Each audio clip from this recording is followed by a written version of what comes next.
সুন্দরবনে আবারও বেড়েছে দস্যুদের তৎপরতা। জেলে ও বাওয়ালিদের জিম্মি করে টাকা আদায় করছে তারা। শারীরিক নির্যাতনে হাত পা অকেজো হয়ে গেছে অনেকের। আতঙ্কে পেশা ত্যাগ করছেন অনেক জেলে বাওয়ালি। বনদস্যুদের তৎপরতা রুখতে কঠোর পদক্ষেপের দাবি তাদের।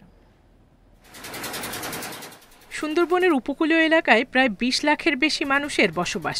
তাদের বেশিরভাগই সুন্দরবনের উপর নির্ভরশীল।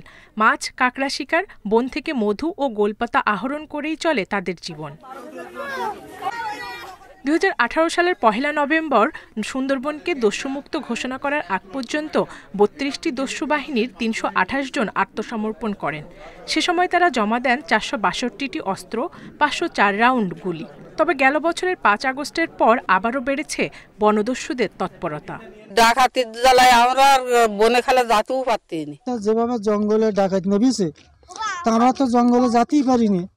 বনজীবীরা বলছেন, আন্ধারমানিক, শিবসা, হরিণটানা সহ কমপক্ষে ২০টি পয়েন্টে শরীফী, মজনু সহ কমপক্ষে ১০টি বাহিনীর হাতে এক বছরে ৩ শতাধিক জেলে অপহৃত হয়েছে।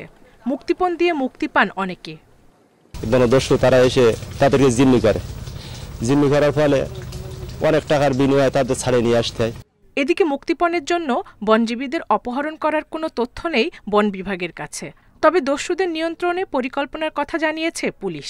যারা কোনো জলদস্যু বা বনদস্যুর তথ্য দিবে তাদেরকে জেলা পুলিশের পক্ষ থেকে পুরস্কৃত করা হবে। এছাড়া আমরা সুন্দরবনের গাবুরা ইউনিয়নে আমরা একটি ওয়াটার ট্রিটমেন্ট প্ল্যান দিয়েছি জনগণের CSR অ্যাক্টিভিটিসের মাধ্যমে জনগণ যেন পুলিশের কাছে আসে এবং পুলিশকে যেন তথ্য দেয়। দস্যু বাহিনীর তৎপরতা রুখতে প্রশাসনকে আরও কঠোর পদক্ষেপ নেওয়ার দাবি বনজীবীদের। Independent news.